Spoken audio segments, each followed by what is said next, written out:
5성급 호텔의 거대한 크리스탈 샹들리에가 눈부신 빛을 쏟아내고 있었습니다.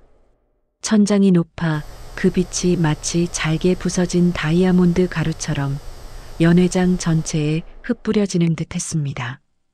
오늘은 박영희 여사의 환갑을 축하하는 성대한 연회가 열리는 날이었죠.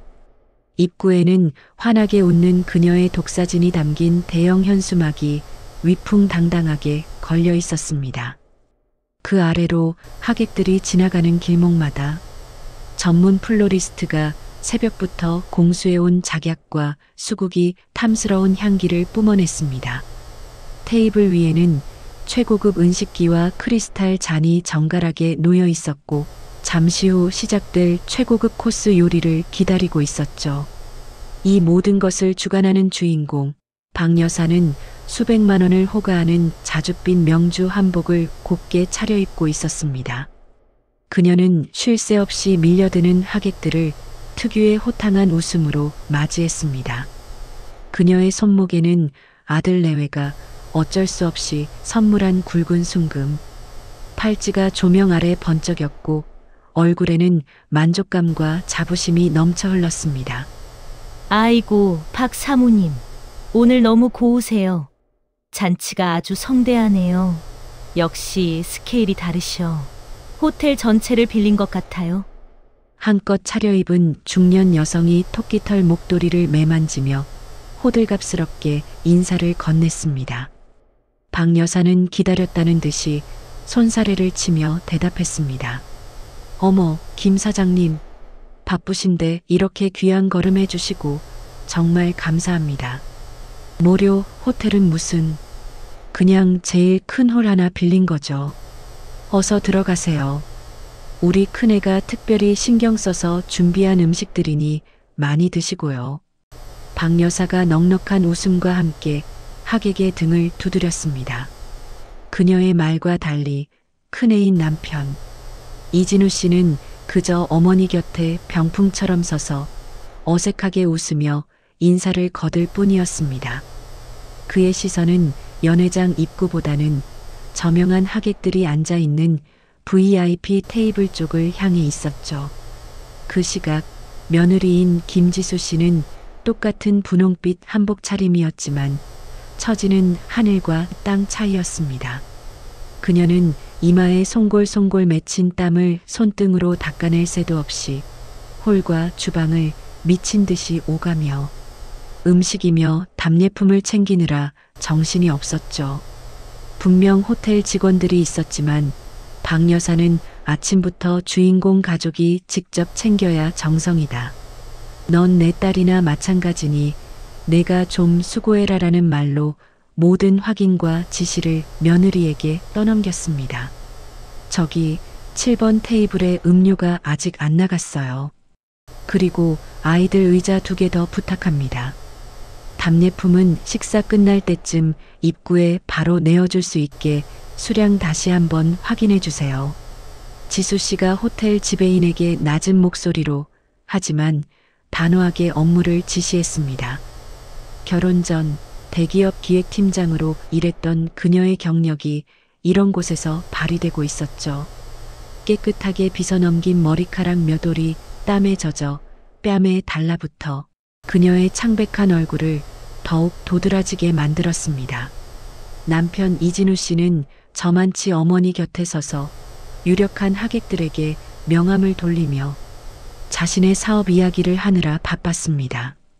아내가 홀 끝에서 무거운 답례품 샘플 상자를 옮기다 빛을 휘청하는 것을 분명히 보았지만 그저 눈길만 한번 주었을 뿐 다가오지 않았습니다. 오히려 그는 하객의 농담에 더욱 큰 소리로 웃음을 터뜨리며 분위기를 맞추고 있었죠. 그리고 이 모든 문제의 원흉인 시동생 이진상 씨는 이 중요한 날에도 역시나 코빼기도 보이지 않았습니다. 아마 지금쯤이면 하객들 사이에 태연히 앉아 밥을 먹고 있거나 아니면 아예 올 생각조차 없는 것이 분명했습니다. 저기 만면우님이죠? 어쩜 저렇게 야무지고 싹싹해. 한복 입고도 발발거리면서 뛰어다니네. 사모님은 며느리 하나는 정말 잘 얻으셨어. 그러게 말이야. 요즘 저런 며느리가 어디 있어. 친딸도 저렇게는 못하겠다. 완전 복 받으신 거야. 아들, 며느리가 저렇게 챙겨주니 얼마나 좋아. 여기저기서 들려오는 칭찬에 지수 씨는 잠시 고개를 돌려 기계적인 미소를 지어 보였습니다. 그녀는 이제 이런 칭찬이 자신을 옥죄는 족쇄처럼 느껴졌습니다. 그 미소는 입꼬리만 겨우 끌어올렸을 뿐 그녀의 두 눈은 텅 비어 있었습니다. 마치 잘 만든 인형처럼 감정 없는 얼굴 근육만을 움직일 뿐이었죠. 깊은 체념과 말할 수 없는 절망감이 화려한 연회장의 소음 속에서 그녀 홀로 섬처럼 고립시키고 있었습니다. 그녀는 답례품 리본을 매만지는 손가락 끝이 긴장과 분노로 하얗게 질리는 것도 모른 채 그저 이 지옥 같은 시간이 빨리 지나가기만을 바랄 뿐이었습니다. 오늘따라 저 가식적인 웃음소리와 축하의 말들이 유난히 귀에 거슬렸습니다. 자신을 칭찬하는 저 말들이 사실은 자신의 영혼을 갉아먹는 소리처럼 들렸습니다. 복받았네, 잘 얻었네라는 말들은 지수 씨에게는 내가 희생하니 우리가 편하다는 잔인한 고백으로 들렸죠. 겉으로는 완벽해 보이는 환가변이었지만 그 이면에는 한 사람의 모든 것을 쥐어짜낸 희생이 있었습니다. 그리고 그 희생의 대가로 차려진 이 성대한 잔치는 곧 터지기 직전의 시한폭탄과도 같았습니다. 아무도 몰랐지만 그 폭탄의 시계는 이제 정말 얼마 남지 않았습니다. 시간은 3년 전 두 사람이 결혼한 지 1년쯤 되었을 때로 거슬러 올라갑니다. 그날은 지수 씨가 결혼 전 마지막으로 다니던 직장에서 받은 퇴직금과 성과급이 통장에 꽂힌 아주 기분 좋은 날이었습니다. 그녀는 남편과 함께 이 돈으로 작은 평수의 아파트 대출금이라도 갚을 계획에 부풀어 있었죠. 하지만 그날 밤 부부의 안방에는 무거운 침묵이 흘렀습니다. 시어머니 박 여사가 예고도 없이 찾아와 지수 씨의 손을 덥석 잡고 앉아 있었기 때문입니다. 박 여사의 눈가는 촉촉하게 젖어 있었고 손은 미세하게 떨리고 있었습니다. 아가, 내가 정말 이런 부탁하려고 온 게 아닌데 우리 진상이가, 우리 둘째가. 박 여사는 차마 말을 잇지 못하고 손수건으로 눈가를 찍어냈습니다. 지수 씨는 불길한 예감에 심장이 쿵 하고 내려앉는 것을 느꼈습니다. 어머님, 무슨 일 있으세요? 진상 도련님한테 또 무슨 일 생겼어요? 남편 진우 씨가 어머니의 등을 쓸어내리며 조심스럽게 물었습니다. 그는 이미 어느 정도 사태를 짐작하고 있는 듯 보였습니다. 그게 우리 진상이가 이번에 정말 괜찮은 사업 아이템을 찾았는데 글쎄 투자금이 조금 모자란다는구나. 이게 정말 마지막 기회라는데 딱 1억만 있으면 된다는데. 박 여사가 울먹이며 지수 씨의 손을 더욱 꽉 잡았습니다. 그 소나기의 힘이 너무나도 절박하게 느껴졌습니다. 아가, 내가 내 퇴직금 받은 거 안다.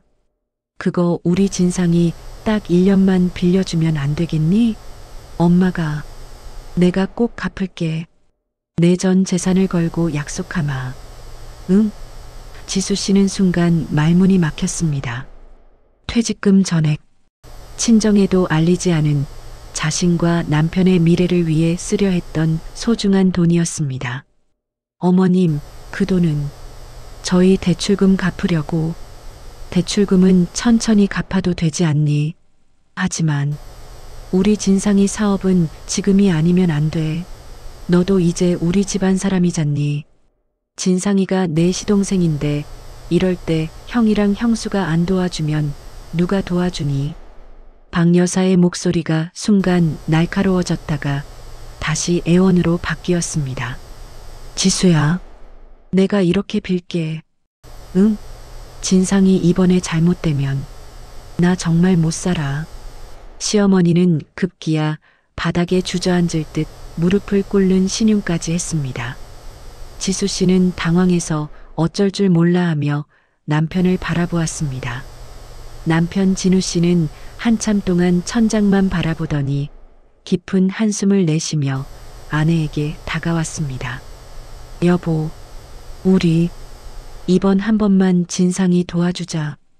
응? 어머니 저러시는 거 안 보여? 동생이 저렇게 매달리는데 형인 내가 어떻게 외면해. 내가 꼭 2배로 갚을게. 내가 밤낮 없이 일해서라도 당신한테 꼭 갚을게. 남편은 어머니가 아닌 자신이 갚겠다는 말로 아내를 설득했습니다. 지수 씨는 두 사람의 압박에 질식할 것 같았습니다. 결혼 1년 차, 아직 시댁의 모든 것이 낯설고 어려웠던 그녀에게 거절이라는 선택지는 없었습니다. 결국 그녀는 다음 날 은행에 가서 자신의 퇴직금이 고스란히 담긴 통장을 해지했습니다. 돈은 시동생의 사업자금이 아닌 시어머니의 통장으로 들어갔습니다. 박 여사는 돈이 입금되자마자 언제 울었냐는 듯 환하게 웃으며 지수 씨의 손을 잡고 역시 우리 맏며느리가 최고라며 호들갑을 떨었죠. 하지만 그 약속은 지켜지지 않았습니다. 6개월 뒤 지수 씨는 우연히 남편과 시어머니의 통화 내용을 엿듣게 되었습니다. 그 돈은 시동생의 사업자금이 아니라 불법 도박 사이트에서 진 거액의 빚을 갚는 데 쓰였다는 끔찍한 진실을 말입니다. 박 여사는 처음부터 모든 것을 알고 있었던 것입니다. 그래서 그 도박 빚은 다 해결됐다고? 아이고, 그래도 지수 퇴직금으로 막아서 다행이다. 진우, 너는 절대 지수한테 말하면 안 된다. 알았지? 전화기 너머로 들려오는 시어머니의 안도하는 목소리에 지수 씨는 그 자리에 얼어붙고 말았습니다. 첫 번째 배신은 그렇게 가장 믿었던 사람들의 거짓말로 시작되었습니다. 그날 밤 지수 씨는 텅 빈 통장 잔고를 보며 소리 없이 눈물을 삼켜야 했습니다. 2년 전에 그 일은 끔찍한 비극의 서막에 불과했습니다. 그로부터 2년의 시간이 흐르는 동안 지수 씨의 삶은 서서히 하지만 확실하게 무너져 내리고 있었죠. 시동생 이진상 씨의 빚은 도박 빚을 막아준 후에도 전혀 줄어들지 않았습니다. 오히려 그는 형과 형수가 해결해 줄 것이라는 굳은 믿음을 가지고 더욱 대담하게 돈을 끌어다 썼습니다. 결국 터질 것이 터지고야 말았습니다. 그날은 지수 씨가 모처럼 친정에 들러 부모님과 저녁을 먹고 돌아온 밤이었습니다. 현관 도어락을 누르기도 전에 집안에서 새어나오는 고성과 울음소리에 그녀는 그 자리에 얼어붙었습니다. 그래서 오늘까지 그 돈을 못 막으면 이 집으로 깡패들을 보내겠다고? 이 미친놈아. 시어머니, 박 여사의 평생 들어본 적 없는 날카로운 비명이었습니다. 엄마, 나도 미치겠어. 설마 걔들이 진짜 집까지 알아낼 줄 알았나? 형? 형수? 나 좀 살려줘, 제발. 시동생의 비겁한 울음소리가 뒤따랐습니다. 지수 씨가 떨리는 손으로 문을 열고 들어갔을 때 거실은 그야말로 아수라장이었습니다. 시어머니는 소파에 쓰러진 채 숨이 넘어갈 듯 꺽꺽 울고 있었고 시동생은 무릎을 꿇은 채 머리를 쥐어뜯고 있었습니다. 남편 진우 씨는 베란다 창문을 열어둔 채 방 안이 자욱하도록 담배만 피우고 있었죠. 거실 테이블에는 붉은색 레커로 빛 당장 갚아라고 휘갈겨 쓴 협박장 여러 장이 나뒹굴고 있었습니다. 사채업자들이 기어코 이 집의 주소까지 알아내고야 만 것입니다. 어머님, 이게 다 무슨 일이세요? 지수 씨의 목소리에 쓰러져 있던 박 여사가 고개를 번쩍 들었습니다. 그녀는 구세주라도 만난 듯 며느리를 향해 네 발로 기어오다시피 했습니다.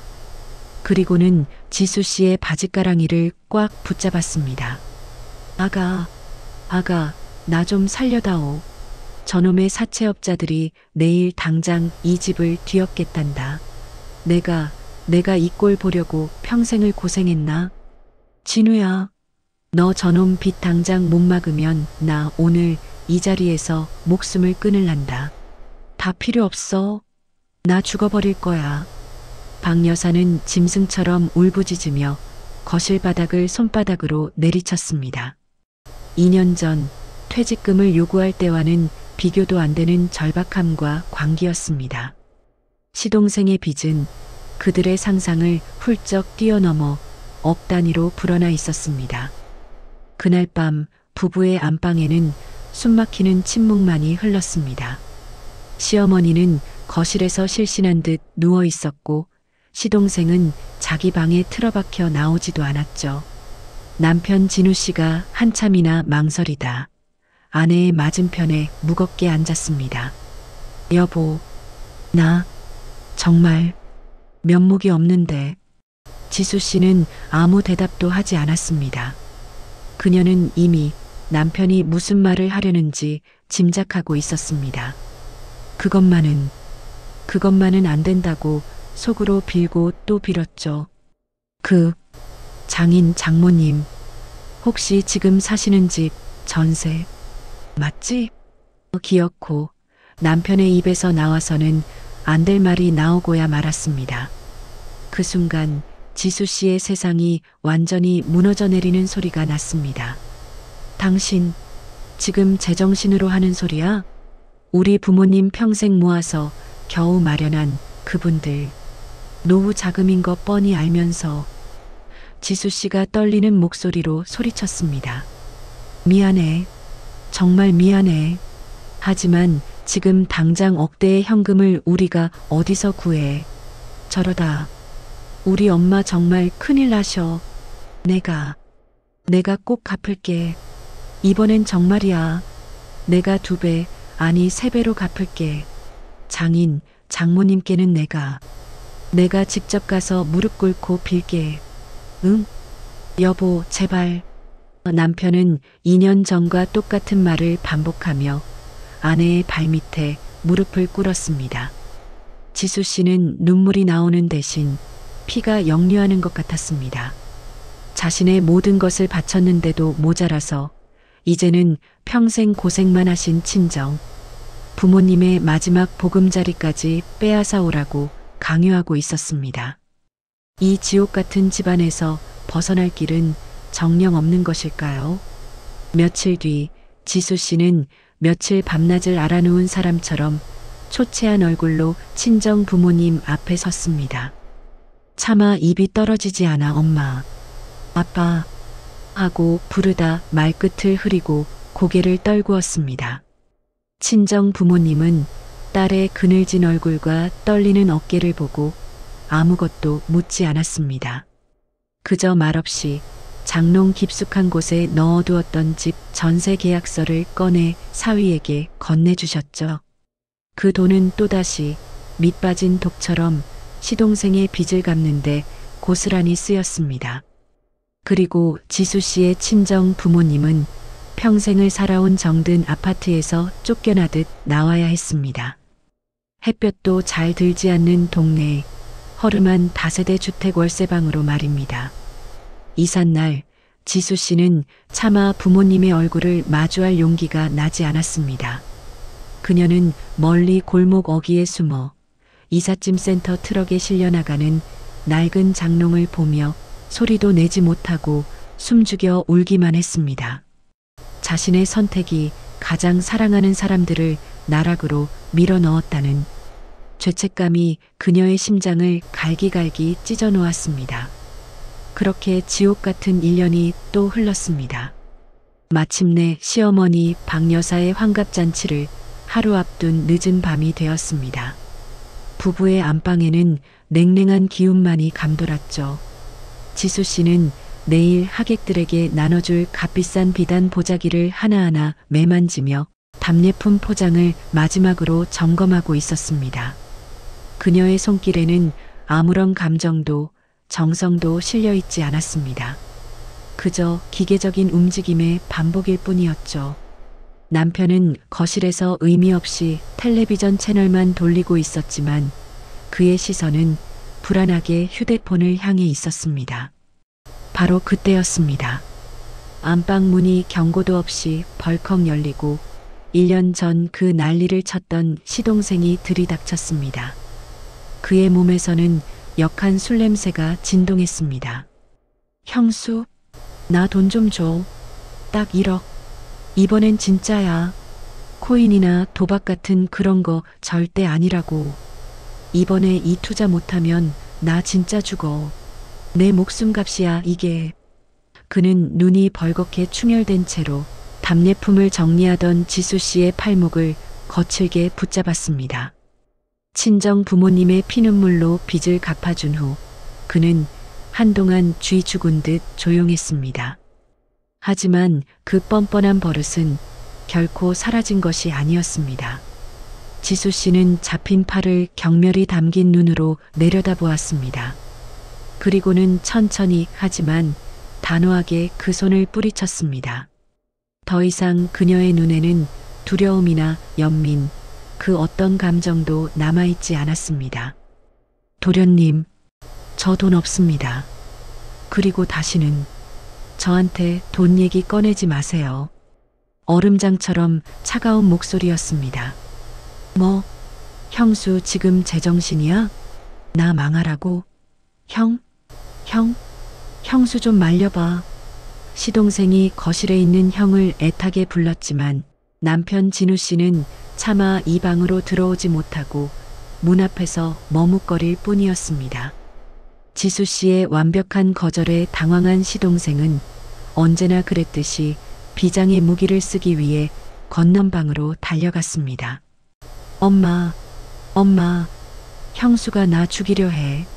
형수가 내일 엄마 잔치 망칠 거라면서 돈 못 준대. 곧이어 잠옷바람으로 달려나온 시어머니 박 여사가 살기등등한 얼굴로 안방에 나타났습니다. 그녀는 며느리가 정성껏 포장해둔 답례품 상자를 발로 툭 밀쳐버리고 지수 씨 앞에 섰습니다. 너 지금 이게 무슨 짓이냐? 내일이 무슨 날인 줄 뻔히 알면서 이 밤중에 집안을 시끄럽게 해. 너 설마 내 환갑잔치 망칠 셈이야?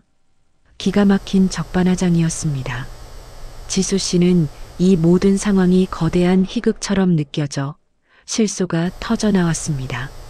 어머님, 제가 망치는 게 아닙니다. 도련님이 또 1억을 달라고 하십니다. 저희 이제 정말 드릴 돈 없습니다. 뭐가 없어? 너희 지금 멀쩡히 살고 있는 그 아파트 있잖니? 기어코 박 여사의 입에서 절대 나와서는 안 될 말이 튀어나왔습니다.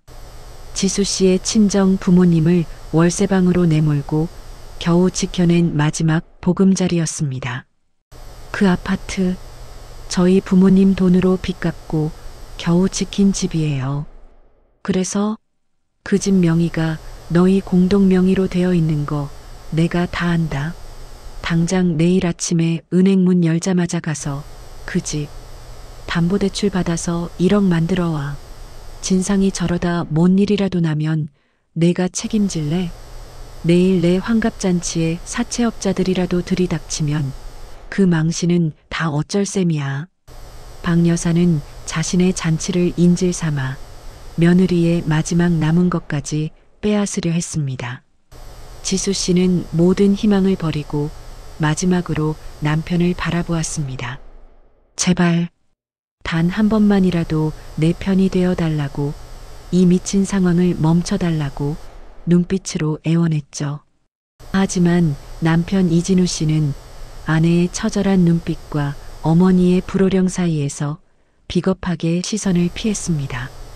어머니, 일단 내일 잔치는 무사히 치러야 하니까. 그 얘기는 잔치 끝나고, 네, 잔치 끝나고 다시 하시죠. 잔치 끝나고. 그 한마디가 지수 씨의 마음속에 간신히 붙어있던 마지막 이성의 끈을 완벽하게 끊어버렸습니다. 아, 이 사람은, 이 가족은 절대로 변하지 않는구나. 이 지옥은 내가 여기서 무언가를 하지 않으면 결코 끝나지 않겠구나. 남편은 결국 또다시 아내가 아닌 잔치와 어머니를 선택했습니다. 지수 씨는 비단 보자기를 매만지던 손을 천천히 멈췄습니다. 그녀의 눈동자에서 모든 감정의 빛이 사라졌습니다. 대신 차갑고 단단한 분노와 결심이 그 빈자리를 채우기 시작했습니다. 그녀는 천천히 고개를 끄덕였습니다. 알겠습니다, 어머님. 내일 환갑잔치 성대하게 잘 치러드려야죠. 그럼요. 그 목소리가 너무나도 순종적이어서 시어머니는 진작 그럴 것이지라며 만족스러운 미소를 짓고 방을 나갔습니다. 남편도 큰 고비를 넘겼다는 듯 안도의 한숨을 내쉬며 어머니를 따라 나갔죠. 안방에 홀로 남은 지수 씨는 창밖에 짙은 어둠을 바라보며 조용히 다짐했습니다. 내일 이 지긋지긋하고 가식적인 연극의 마지막 장을 자신의 손으로 직접 끝내리라고 말입니다. 화려한 환갑연은 이제 그녀에게 가장 완벽한 복수의 무대가 될 것이었습니다. 모든 하객들이 자리에 정갈하게 앉고 일부 행사인 식사가 얼추 마무리될 무렵이었습니다. 연회장의 조명이 살짝 어두워지더니 단상으로 환한 스포트라이트가 쏟아졌습니다. 전문 사회자가 경쾌한 목소리로 마이크를 잡고 분위기를 띄우기 시작했죠. 자, 하객 여러분, 맛있는 식사는 즐거우셨습니까? 이제부터는 오늘 잔치의 주인공이신 박영애 여사님을 위한 더욱 감동적이고 특별한 2부 순서를 시작하겠습니다. 우레와 같은 박수 소리와 함께 박 여사가 남편 이진우 씨의 부축을 받으며 단상 중앙의 화려한 의자에 천천히 앉았습니다. 그녀의 얼굴에는 이 세상 모든 행복을 다 가진 듯한 미소가 걸려 있었죠. 그럼 2부 순서의 하이라이트죠. 오늘 이 자리를 있게 해주신 어머님을 향한 맏아드님. 내외의 사랑과 정성이 듬뿍 담긴 헌주 순서가 있겠습니다. 큰 박수 부탁드립니다. 사회자의 과장된 소개와 함께 배경 음악이 잔잔하고 감동적인 연주곡으로 바뀌었습니다. 지수 씨는 남편 진우 씨와 함께 술이 담긴 주전자와 술잔을 받쳐든 채 천천히 단상으로 향했습니다. 그녀의 발걸음은 마치 구름 위를 걷는 듯 아무런 현실감도 느껴지지 않았습니다. 마치 잘 조종되는 인형처럼 그녀는 정확히 정해진 동선에 맞춰 움직이고 있었죠. 단상 아래 첫 번째 테이블에 앉은 하객들은 아이고, 며느님이 인물도 훤하고 저렇게 정성스럽게 헌주도 준비했네라며 감탄사를 연발했습니다. 박 여사는 그 칭찬이 모두 자신을 향한 것이라는 듯 더욱 우아하게 고개를 끄덕였습니다. 그녀가 며느리가 아닌 하객들을 향해 마이크를 잡고 입을 열었습니다. 아이고, 오늘 이렇게 귀한 날 바쁘신데도 잊지 않고 찾아주신 모든 분께 정말 진심으로 감사드립니다. 그녀의 목소리가 살짝 떨리는가 싶더니 이내 손수건으로 눈가를 콕 찍어냈습니다. 완벽하게 계산된 가식의 눈물이었죠. 제가 오늘 이 자리에 있기까지 참 많은 일이 있었습니다. 그래도 이렇게 잘 버틸 수 있었던 건 다 제 가족들 덕분입니다. 특히 박 여사가 단상에 올라와 굳은 표정으로 서 있는 며느리 지수 씨의 손을 덥석 잡았습니다. 지수 씨는 그 차가운 손길에 소름이 돋는 것을 간신히 참아냈습니다. 여기 있는 우리 맏며느리, 우리 지수. 내가 시집와서 고생이 정말 많았다. 모자란 시어머니 만나서 맘고생도 하고 그래도 불평 한마디 없이 묵묵히 이 집안을 위해 애써줬지. 너는 나에게 며느리가 아니라 정말 내 딸이나 다름없다. 고맙다 아가. 연회장 곳곳에서 어머 감동적이야. 시어머니가 며느리를 정말 딸처럼 생각하시나 봐 하는 수군거림과 함께 박수갈채가 터져 나왔습니다. 남편 진우 씨조차 그 말에 감동한 듯 눈시울이 붉어진 채 어머니를 바라보고 있었습니다. 오직 지수 씨만이 알고 있었습니다. 저 딸이나 다름없다는 말이 사실은 내 딸처럼 내 모든 것을 희생해라는 잔인한 명령이라는 것을 말입니다. 내 딸이라는 그 따뜻한 단어가 지수 씨에게는 세상 그 어떤 욕설보다도 차갑고 역겹게 들렸습니다. 그녀는 속에서 치밀어 오르는 무언가를 억누르며 천천히 헌주를 따르기 위해 주전자를 들어 올렸습니다. 이 연극의 마지막 순서가 다가오고 있었습니다. 지수 씨가 무거운 놋 주전자를 들어 올려 시어머니 앞에 투명한 크리스탈 잔을 향해 천천히 기울이는 순간이었습니다. 연회장의 모든 조명이 두 사람에게 집중되었고 하객들은 숨을 죽인 채 이 감동적인 장면을 지켜보고 있었죠. 바로 그 찰나 주전자의 매끄러운 표면에 반사된 조명이 그녀의 눈을 스쳤습니다. 그 번쩍임과 동시에 그녀의 머릿속에는 1년 전 그날의 풍경이 마치 어제 일처럼 생생하게 되살아났습니다. 햇볕이라고는 한 줄기도 제대로 들지 않던 곰팡 내 퀴퀴하던 그 작은 월세방. 평생을 살아온 정든 집에서 쫓겨나 낡은 이삿짐을 풀던 친정엄마의 작은 등이 떠올랐습니다. 그때 친정엄마는 눈물을 훔치며 딸의 손을 잡고 이렇게 말했었죠. 지수야, 괜찮다. 엄마 아빠는 정말 괜찮아. 이만한 방이라도 얻은 게 어디니. 그러니까 너 절대 기죽지 말고 이 서방 불편하게 만들지 마라. 응? 다 괜찮아질 거야. 괜찮다고 말하면서도 어깨를 떨며 숨죽여 울던 어머니의 모습. 그 모습 위로 바로 어젯밤 그 아파트 담보대출 받아서 당장 1억 만들어와. 라고 고래고래 소리 지르던 시어머니의 탐욕스러운 얼굴이 겹쳐졌습니다. 친정 부모님의 피눈물과 시어머니의 환갑잔치, 자신의 모든 것을 희생한 대가가 고작 이 화려한 쇼의 들러리가 되는 것이었습니다. 지수 씨의 손이 걷잡을 수 없이 부들부들 떨리기 시작했습니다.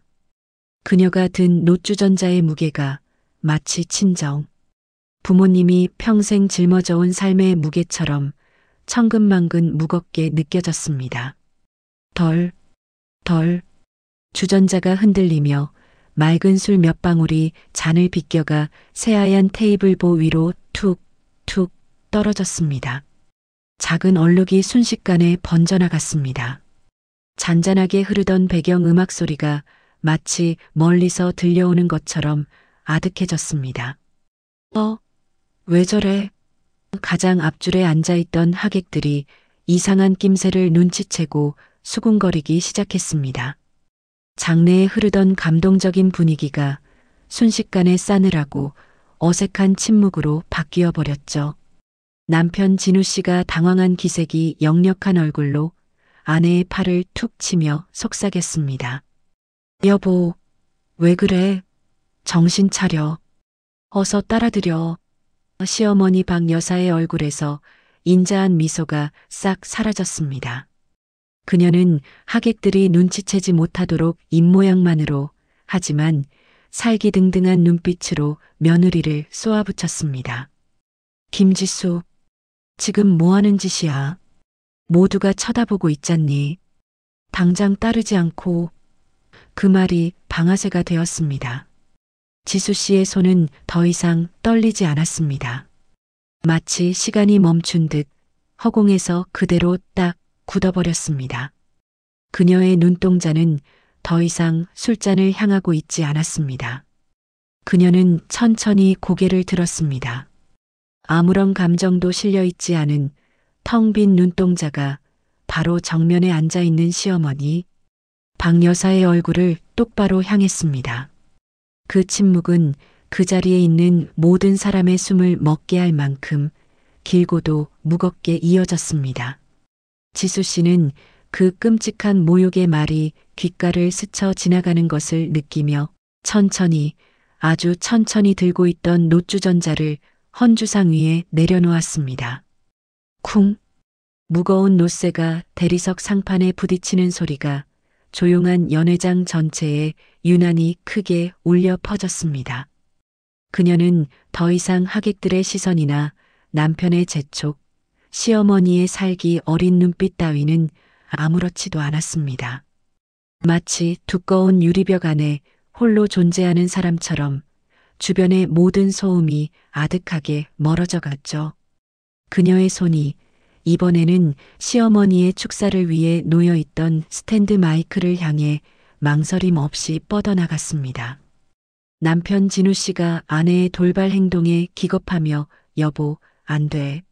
라고 외치며 손을 뻗었지만 이미 늦었습니다. 지수 씨가 마이크를 단단히 움켜쥐었습니다.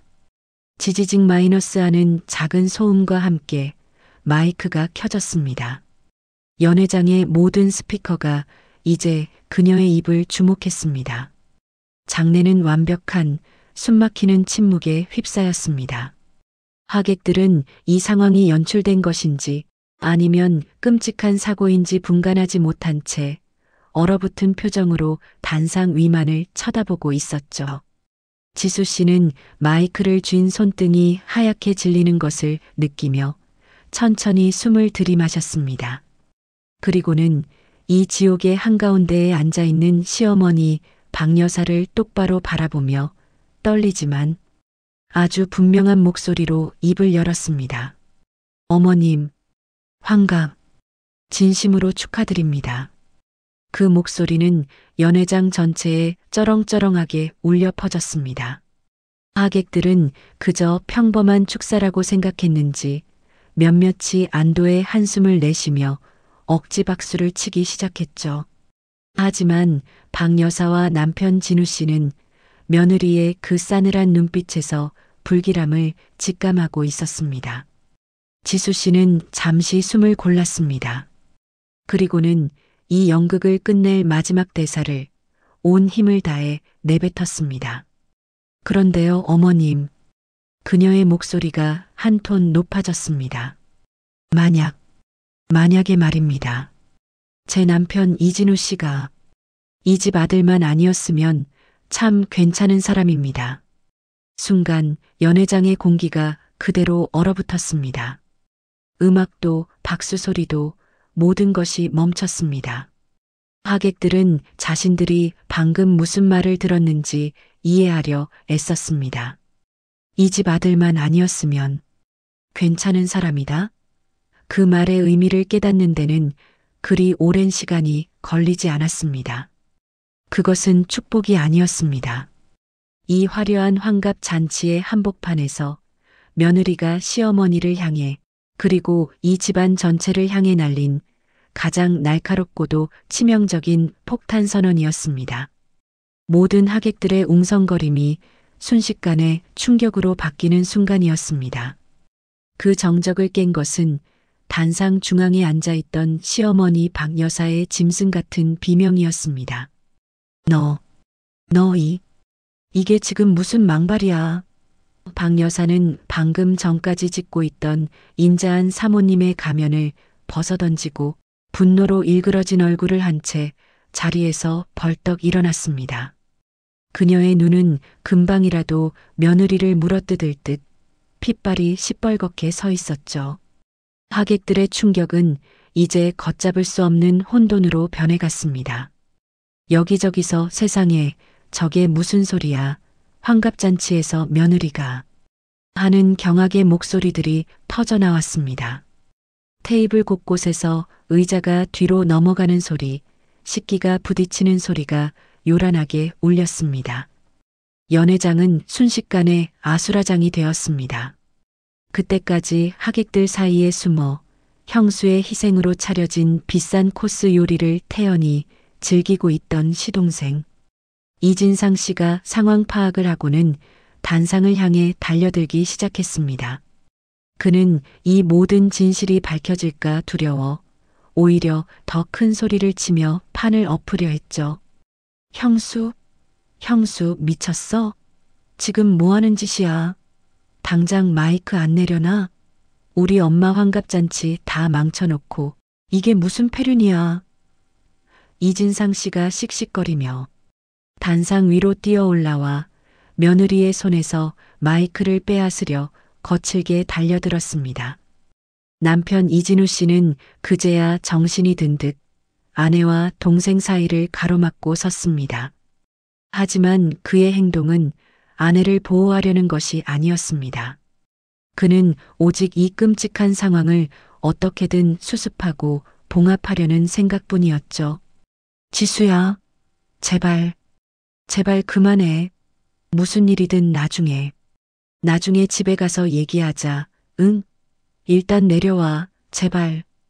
그가 아내의 팔을 다급하게 잡아 끌며 애원했습니다. 나중에. 그 지긋지긋한 말이 또다시 남편의 입에서 흘러나왔습니다. 지수 씨는 남편의 손을 벌레라도 떼어내듯 온 힘을 다해 뿌리쳤습니다. 그녀의 눈에서는 지난 수년간 억눌러왔던 모든 서름과 분노가 뜨거운 눈물이 되어 쉴 새 없이 쏟아져 내리기 시작했습니다.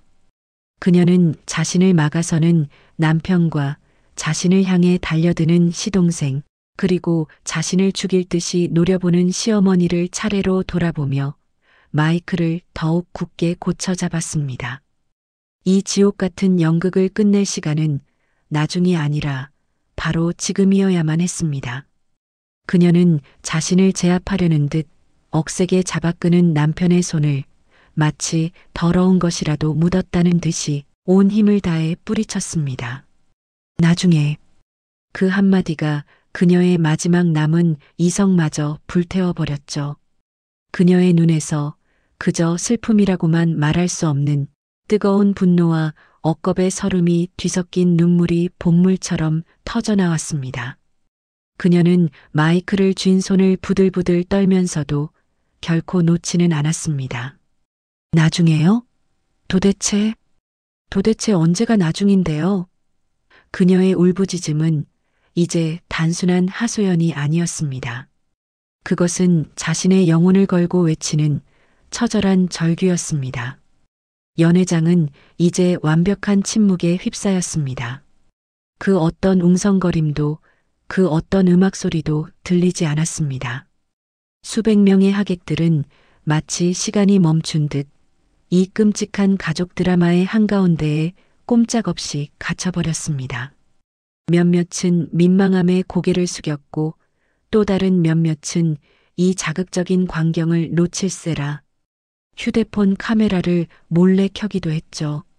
대답해 보세요. 제 퇴직금, 제가 20대 청춘을 다 바쳐서 받은 그 피 같은 퇴직금. 그녀가 손가락으로 이제는 단상 뒤쪽으로 숨으려 하는 시동생 이진상 씨를 정확하게 가리켰습니다. 저 인간 말도 안 되는 도박빚 갚아주느라 다 날렸을 때, 그때가 나중이었나요? 도박빚이라는 단어에 하객들 사이에서는 경악에 찬 탄식이 터져나왔습니다. 시어머니 박 여사의 얼굴이 하얗게 질리기 시작했습니다. 그녀는 아가, 제발 그만해라 라고 속삭였지만 그 목소리는 마이크를 타고 흐르는 며느리의 절규에 완전히 묻혀버렸습니다. 아니면 우리 엄마 아빠 평생 자식들한테 짐 안 되시려고 그거 하나 붙들고 사셨던 그 불쌍한 분들의 전세금. 그녀의 목소리가 처절하게 갈라졌습니다. 그 돈까지 빼서 저 인간 사채 빚 막아줬을 때, 그때도 나중이라고 하셨죠. 전세금이라는 말은 도박 빚보다 훨씬 더 큰 충격으로 다가왔습니다. 그것은 단순한 금전의 문제가 아니었습니다. 그것은 한 가정을, 한 사람의 부모를 나락으로 밀어넣었다는 폐륜에 가까운 고백이었습니다. 박 여사는 이제 분노가 아닌 수치심과 공포로 온몸을 떨고 있었습니다. 자신의 화려한 환갑잔치가, 아들의 범죄 사실이 폭로되는 최악의 장소로 변해버렸기 때문입니다. 지수 씨는 이제 마지막 남은 힘을 쥐어짜냈습니다. 그녀는 시어머니와 남편을 번갈아 노려보며 어젯밤의 일을 폭로했습니다. 그런데 어젯밤에는 이 가식적인 환갑잔치 망치기 싫으면 우리가 마지막으로 기댈 곳, 우리가 지금 살고 있는 그 아파트 담보 잡아서 또 1억을 내놓으라고 하셨습니다. 그녀가 마이크를 쥔 채 바로 옆에 서 있는 시어머니, 박 여사를 향해 소리쳤습니다. 바로 저분이요.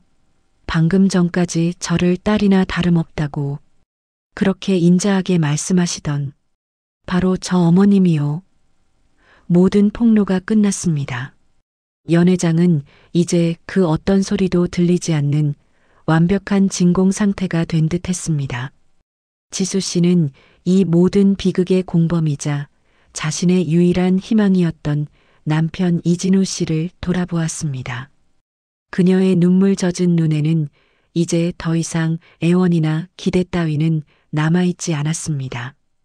오직 차가운 경멸과 마지막을 고하는 통보만이 남아있었죠. 이진우 씨. 그녀가 남편을 여보가 아닌 그의 이름 석자로 불렀습니다. 당신, 오늘 이 자리에서 똑똑히 대답해. 나야? 아니면 저 빚쟁이 시동생이랑. 당신 어머니야?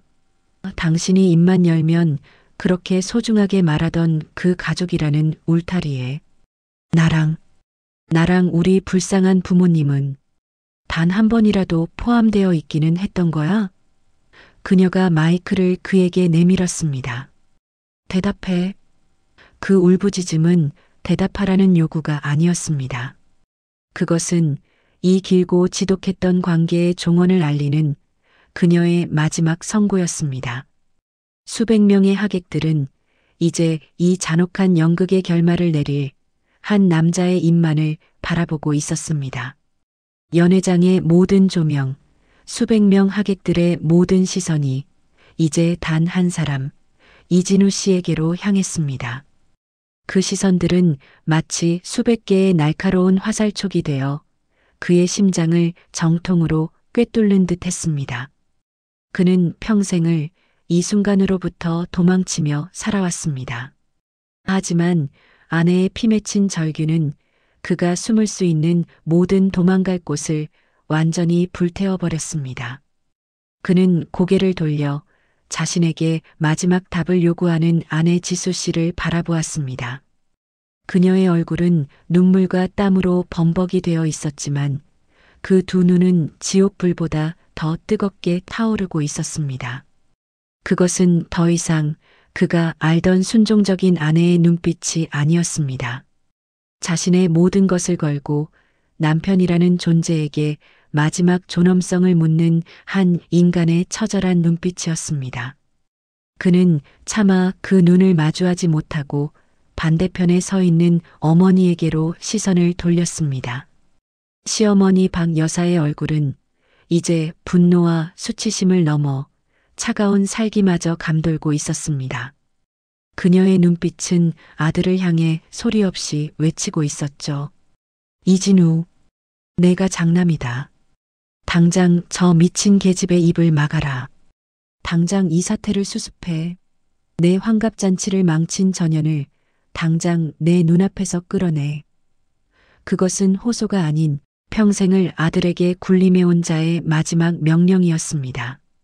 그리고 그의 시선은 단상 아래쪽 하객들 테이블 뒤편 스피커 뒤에 숨어 이 모든 상황을 쥐 죽은 듯 지켜보고 있는 동생 이진상 씨에게 닿았습니다. 자신의 모든 불행의 원흉. 하지만 어머니가 평생을 감싸고 돌았던 자신의 유일한 동생. 그는 비겁하게 고개를 숙인 채 형과 눈이 마주치자마자 황급히 시선을 피해버렸습니다. 바로 그 순간이었습니다. 아내의 피눈물, 어머니의 냉혹한 명령, 동생의 비겁한 외면, 그 세 개의 이미지가 이진우 씨의 머릿속에서 더 이상 뒤섞이지 않고 날카롭게 분리되기 시작했습니다. 평생 자신을 짓눌러왔던 장남의 돌이 가족의 체면, 어머니를 향한 효심이라는 그 거대한 굴레가 오니 아내의 절규 앞에서 산산조각 나기 시작했습니다. 그는 깨달았습니다. 자신이 지켜야 했던 가족은 동생의 빚을 갚기 위해 아내의 부모님까지 나락으로 내모는 이 탐욕스러운 집단이 아니었다는 것을 말입니다.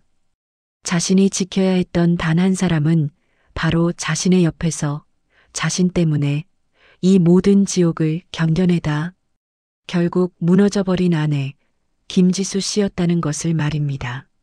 그가 수십 년간 짊어져왔던 장남이라는 무거운 갑옷이, 효자라는 가식적인 허울이 오늘 이 자리에서 와르르 무너져 내렸습니다. 허공에서 갈 곳을 잃고 떨고만 있던 그의 손이 드디어 움직이기 시작했습니다. 그 손은 아내를 제지하기 위해서도 어머니를 부축하기 위해서도 아니었습니다.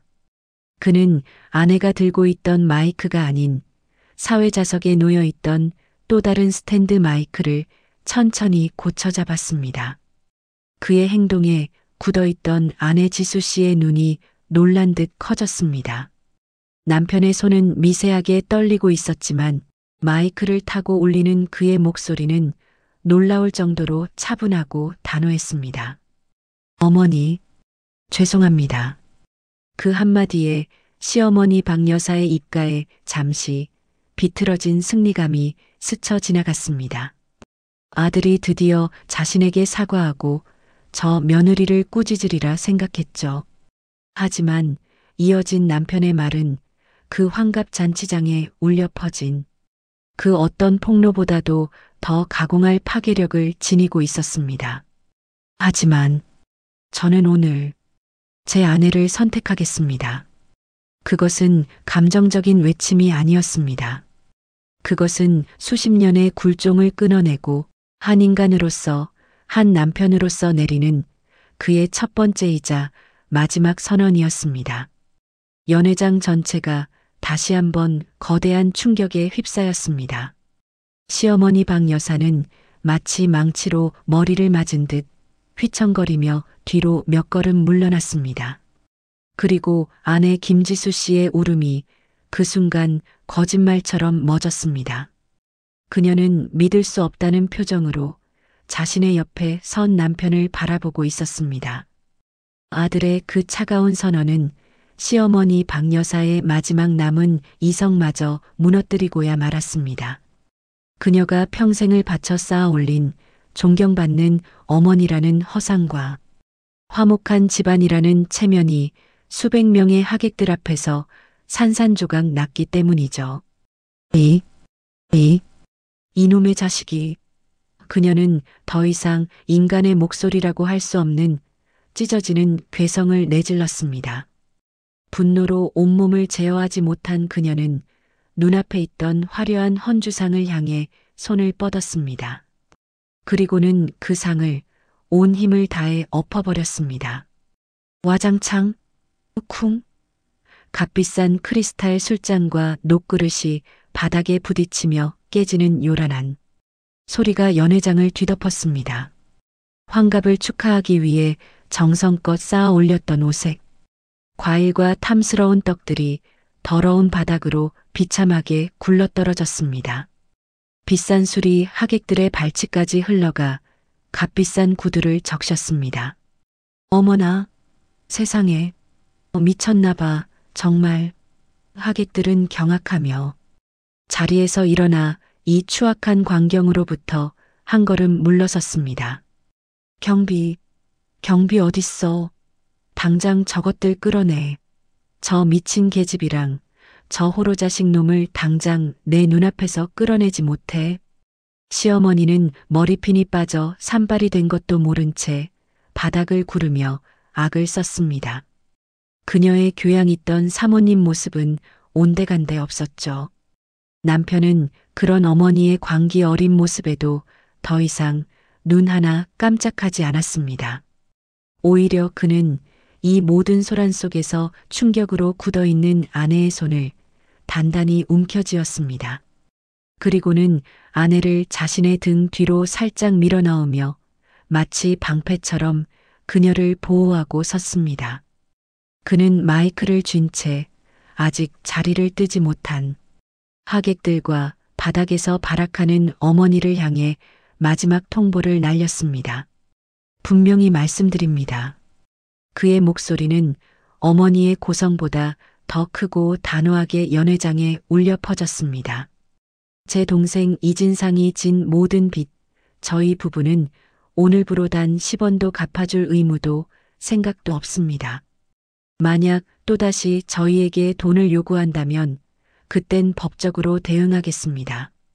그는 이어서 어머니를 차갑게 내려다보며 말했습니다.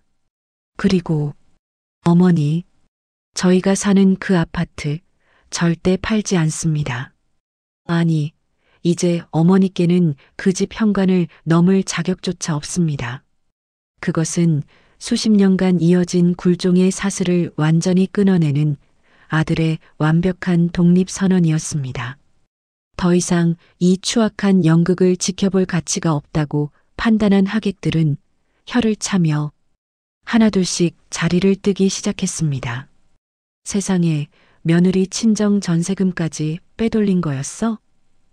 아들 둘 다 잘못 키웠네. 도박비제. 쯧쯧. 저 며느리만 불쌍하지. 얼마나 당했으면 환갑잔치에서 저러겠어. 하객들의 수군거림은 이제 동정이 아닌 시어머니와 시동생을 향한 경멸과 비난으로 바뀌어 있었습니다. 그녀가 평생을 갈망했던 체면과 과시는 이제 돌이킬 수 없는 망신과 조롱이 되어 그녀의 발목을 붙잡았습니다. 화려했던 연회장은 순식간에 텅 비어버렸습니다. 남은 것이라고는 엎어진 밥상에서 흘러나온 음식물 쓰레기와 그 한가운데서 넋이 나간 채 주저앉아 있는 시어머니, 그리고 그 옆에서 어쩔 줄 몰라 하는 시동생뿐이었죠. 남편은 자신의 손을 잡고 서 있는 아내를 이끌고 그 지옥 같은 연회장을 미련 없이 빠져나왔습니다. 다음 날 어제의 광란이 거짓말이었다는 듯 세상은 너무나도 고요했습니다. 차가운 가을 햇살이 한법무사 사무실의 창문을 넘어와 먼지를 비추고 있었습니다. 두 사람은 밤새 한숨도 자지 못한 얼굴이었지만 이상하게도 그 표정은 어제보다 훨씬 더 평온해 보였죠. 아내는 어제 흘린 눈물로 눈두덩이가 퉁퉁 부어 있었지만 더 이상 절망의 빛은 아니었습니다. 남편은 법무사 앞에서 조금의 망설임도 없이 여러 장의 서류에 자신의 도장을 찍어 내려갔습니다. 이것으로 두 분이 공동 명의로 되어 있던 아파트의 소유권은 전부 아내분이신 김지수 님 단독 명의로 변경되었습니다. 법무사가 확인 도장을 찍으며 말했습니다. 남편은 이어서 자신이 직접 작성해온 또 다른 각서를 아내에게 내밀었습니다. 그것은 자신의 이름으로 된 모든 예금과 적금을 아내에게 양도하며 앞으로 발생하는 모든 수입 또한 아내가 관리하게 한다는 재산 포기 및 양도 각서였습니다. 지수야. 남편이 처음으로 아내의 이름을 불렀습니다. 이걸로 어제까지 당신이 겪었던 그 끔찍한 시간들이 보상되지는 않겠지. 나도 알아. 그의 목소리는 깊은 죄책감으로 잠겨 있었습니다. 하지만 이건 내 말뿐인 사과가 아니야. 당신과 우리 가정을 지키겠다는 내 마지막 약속이고 내 모든 것이야. 아내는 말없이 각서를 내려다보는 남편의 떨리는 손을 바라보았습니다. 그는 사무실을 나오자마자 자신의 휴대폰을 꺼내 들었습니다. 밤새 수백 통이 와 있던 어머니의 번호를 그는 말없이 길게 눌렀습니다. 그리고 수신 차단 버튼을 눌렀습니다. 그는 마지막으로 차단 직전에 짧은 문자 메시지를 하나 남겼습니다. 어머니, 당분간. 아니, 다시는 저 찾지 마십시오. 모든 법적, 인간적 관계를 정리한 남편이 아내의 어깨를 조심스럽게 감쌌습니다. 이제 당신 부모님께 가자. 내가 무릎 꿇고 사죄드려야 해. 두 사람이 도착한 곳은 어제의 화려한 호텔과는 너무나도 대조되는 햇볕도 잘 들지 않는 허름한 다세대 주택에 반지하였습니다. 친정 부모님은 갑자기 찾아온 딸과 사위를 보고 놀라 황급히 현관으로 나왔습니다. 아니, 이서방, 자네가 여긴 어쩐 일인가?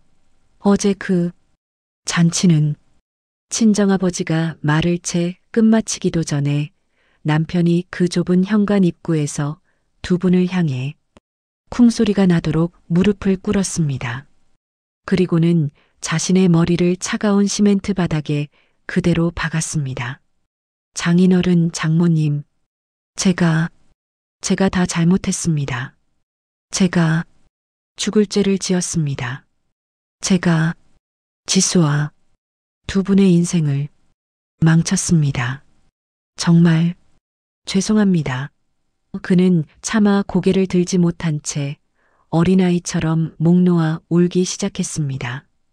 친정 부모님은 당황하여 사위를 일으키려 했지만 그는 바닥에 뿌리 박힌 듯 움직이지 않았습니다. 아내는 자신의 부모님 앞에서 모든 체면을 버리고 오열하는 남편의 등을 말없이 바라보았습니다. 그녀의 퉁퉁 부은 눈에서 또다시 눈물이 흘러내렸습니다. 하지만 그 눈물은 어제의 분노와 절망의 눈물이 아니었습니다. 기나긴 지옥의 터널을 지나 마침내 한 줄기 빛을 만난 듯한 아주 복잡하고도 아픈 용서의 시작이었습니다. 그로부터 6개월이라는 시간이 흘렀습니다.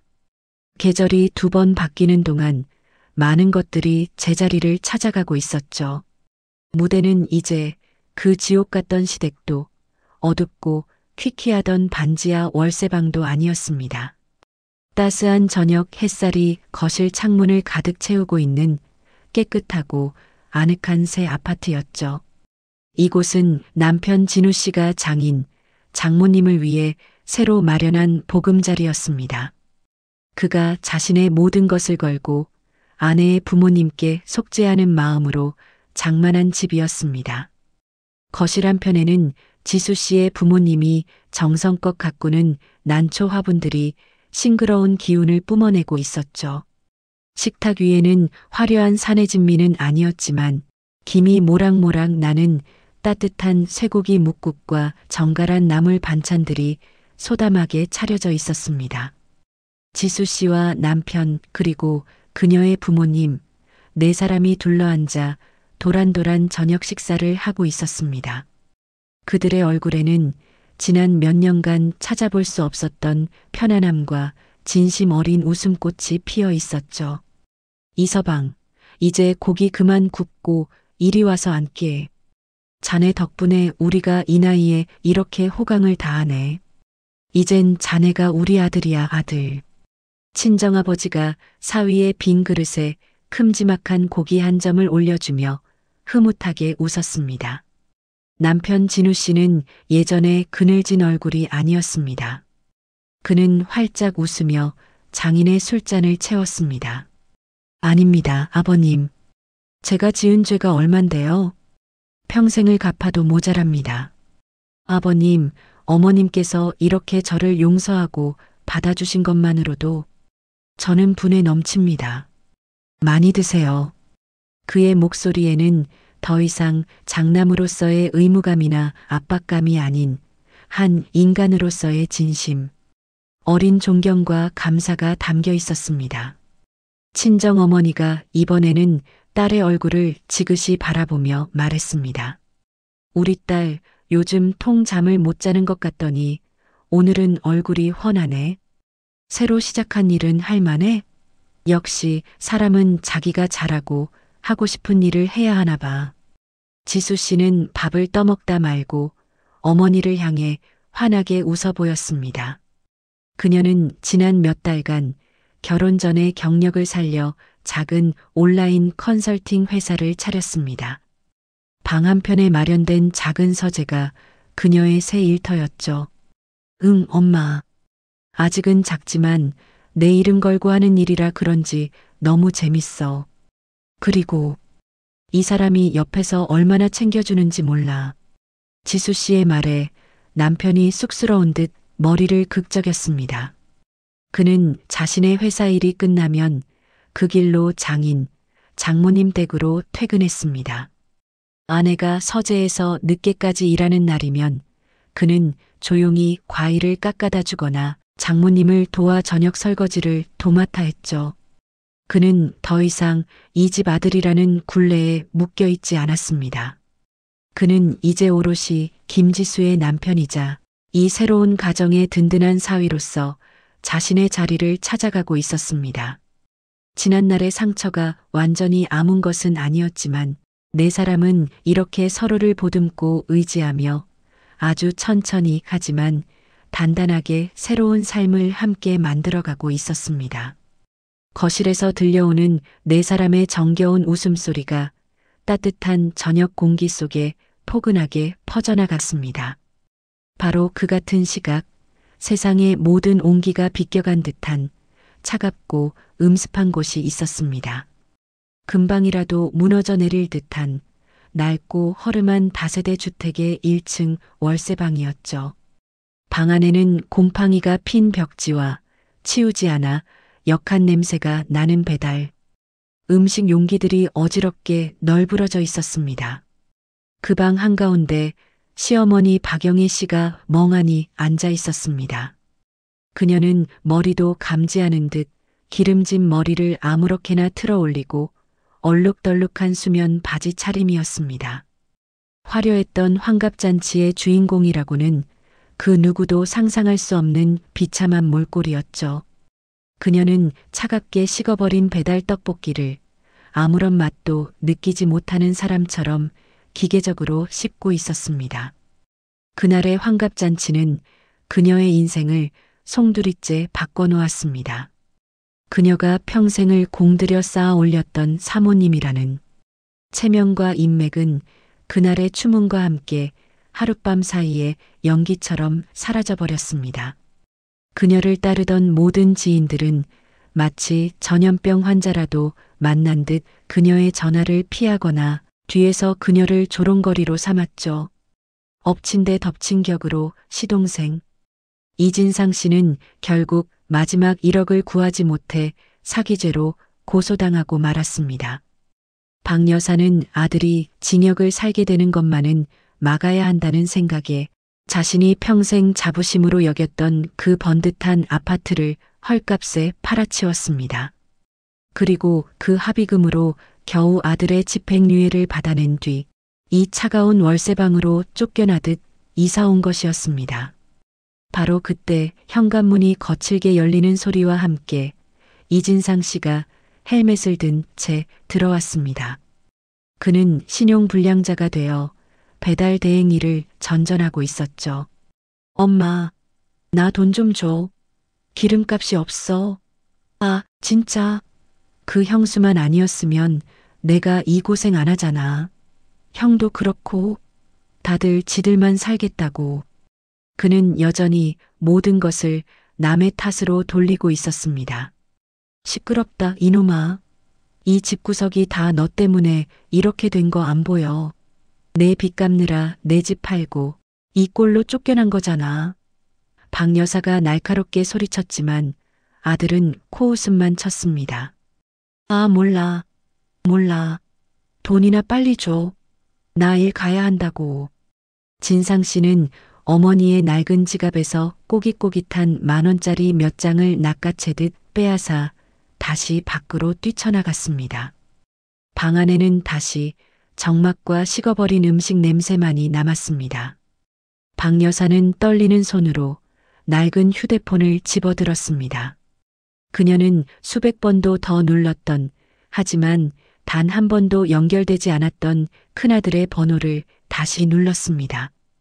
그녀의 눈에서 뒤늦은 눈물이 흘러내렸습니다.